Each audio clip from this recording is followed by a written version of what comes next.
ഏറ്റവും പുതിയ നെറ്റ്ഫ്ലിക്സ് സിനിമയായിട്ടുള്ള അക്യൂസ്ഡിന്റെ അവസാന ഭാഗത്തേക്ക് കേന്ദ്ര കഥാപാത്രമായിട്ടുള്ള ഗീതിക സെൻ എന്ന ഡോക്ടർ അവർ ജീവിതത്തിൽ നേരിട്ടിട്ടുള്ള സെക്സിസത്തെക്കുറിച്ചും പ്രീ കൺസീവ്ഡ് നോഷനുകളെക്കുറിച്ചും സംസാരിക്കുന്നുണ്ട്.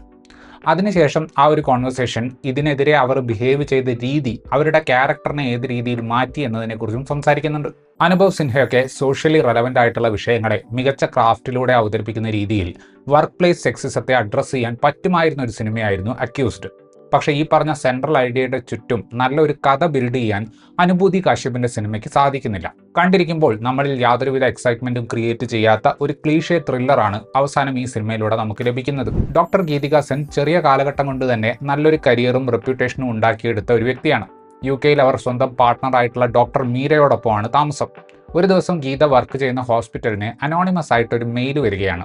ഡോക്ടർ ആയിരിക്കുമ്പോൾ ഗീത തന്നെ സെക്ഷുവലായിട്ട് ഹരാസ് ചെയ്തിട്ടുണ്ട് എന്നൊരു വെളിപ്പെടുത്തലായിരുന്നു അത്. സോഷ്യൽ മീഡിയ വഴി വളരെ കൂടുതൽ ആരോപണങ്ങൾ പുറത്തു വന്നപ്പോൾ ഒരു ഇന്റേണൽ ഇൻവെസ്റ്റിഗേഷൻ നടത്താൻ ഹോസ്പിറ്റൽ നിർബന്ധിതരാകുന്നു. ആ ഇൻവെസ്റ്റിഗേഷനിൽ പുറത്തു വരുന്ന കാര്യങ്ങളും അതിന് സമാന്തരമായി ഗീതിക നടത്തുന്ന അന്വേഷണങ്ങളുമാണ് ഈ സിനിമയിൽ നമ്മൾ കാണുന്നത്. പ്രൊഫഷണലി സക്സസ് നേടിയ ഒരു സ്ത്രീയെ പൊതുസമൂഹം പലപ്പോഴും നോക്കിക്കാണുന്നതിലുള്ള പ്രോബ്ലമാറ്റിക് ആയിട്ടുള്ള ഒരു ആംഗിളിനെ കുറിച്ച് സംസാരിക്കാനാണ് സിനിമ ആഗ്രഹിക്കുന്നത്.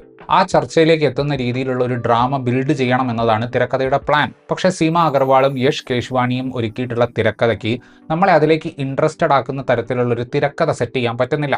വളരെയധികം ജനറിക് ആയിട്ടുള്ള എഴുത്തായതുകൊണ്ട് ഒരു ഘട്ടത്തിൽ പോലും ഇത് ചെയ്തത് ആരായിരിക്കും എന്നുള്ള ഒരു ക്യൂരിയോസിറ്റി നമുക്ക് തോന്നുന്നില്ല. പടത്തിന്റെ ത്രില്ലർ ആസ്പെക്റ്റിലേക്ക് നമ്മുടെ ഇൻട്രസ്റ്റ് തിരിച്ചു കൊണ്ടുവരാൻ പാകത്തിനുള്ള ഒന്നും തന്നെ തിരക്കഥയിൽ സംഭവിക്കുന്നില്ല. പ്രധാന ട്രാക്കായിട്ടുള്ള കേസിലേക്ക് ശ്രദ്ധിക്കുന്നതിന് പകരം ഇതിലെ ഒരു റിലേഷൻഷിപ്പ് ആംഗിളിലേക്കാണ് പടത്തിന്റെ ശ്രദ്ധ കൂടുതലായിട്ട് പോകുന്നത്. ഒരു ബ്ലൂ ടിന്റ് ഒക്കെയുള്ള നെറ്റ്ഫ്ലിക്സ് സിനിമകളുടെ സ്ഥിരം കളർ പാലറ്റിലാണ് ഈ സിനിമയുടെയും വിഷ്വലുകൾ വരുന്നത്.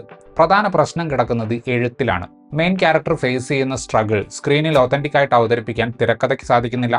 പല സാഹചര്യങ്ങളിലും ഗീതികയുടെയും മീരയുടെയും റിയാക്ഷനുകൾ വളരെ നാടകീയമായിട്ട് തോന്നി. ഇതിലെ മെയിൻ ട്രാക്കിന് പാരലലായിട്ട് ഓടുന്ന റിലേഷൻഷിപ്പ് ട്രാക്കിന് ഫൗണ്ടേഷൻ വളരെ വീക്കാണ്. വളരെയധികം ഔട്ട്ഡേറ്റഡ് ആയിട്ടുള്ള തരം റൈറ്റിംഗ് ട്രോപ്പുകൾ ഉപയോഗിച്ച് റിലേഷൻഷിപ്പിൽ പ്രശ്നങ്ങൾ ക്രിയേറ്റ് ചെയ്യാൻ നോക്കുകയാണ് ഇവിടെ സ്ക്രിപ്റ്റ്.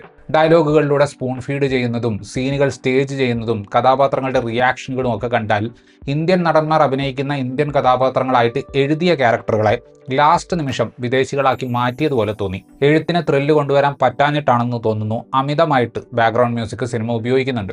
വളരെ സെൽഫ് ഒബ്സസ്ഡ് ആയിട്ടുള്ള ഗീതിക എന്ന കഥാപാത്രത്തെ തിരക്കഥയിൽ നിന്ന് കാര്യമായ പിന്തുണ ലഭിക്കാഞ്ഞിട്ടും വിശ്വസനീയമായ രീതിയിൽ അവതരിപ്പിക്കാൻ കൊങ്കണ സെൻ ശർമ്മയ്ക്ക് സാധിക്കുന്നുണ്ട്. ലാപ്പത്ത ലേഡീസിലൂടെ വന്ന പ്രതിഭ റാന്ധ ഇതുവരെ ചെയ്തിട്ടില്ലാത്ത ഒരു സ്പേസിലുള്ള ക്യാരക്ടറാണ് ഇവിടെ ചെയ്യുന്നത്. ഈ സിനിമയുടെ പ്രൈമറി ഐഡിയയും ഇത് പറയാൻ ഉദ്ദേശിക്കുന്ന കാര്യവും നോക്കിക്കഴിഞ്ഞാൽ പ്രതിഭ അവതരിപ്പിക്കുന്ന കഥാപാത്രം വരുന്ന ട്രാക്ക് ശരിക്കും വേണമെങ്കിൽ മാത്രം ഉപയോഗിക്കാവുന്ന ഒരു ആക്സസറി മാത്രമാണ്. ആ ട്രാക്ക് ഇല്ലാതെയും ഈ കഥ വേണമെങ്കിൽ പറയാം. രസകരമായ കാര്യം എന്താണെന്ന് വെച്ചാൽ വേണമെങ്കിൽ ഒഴിവാക്കാവുന്ന ഈ ട്രാക്കിൽ നിന്നാണ് ഒന്നിലധികം സബ് പ്ലോട്ടുകൾ സ്ക്രിപ്റ്റ് ഉണ്ടാക്കിയെടുത്തിട്ടുള്ളത്.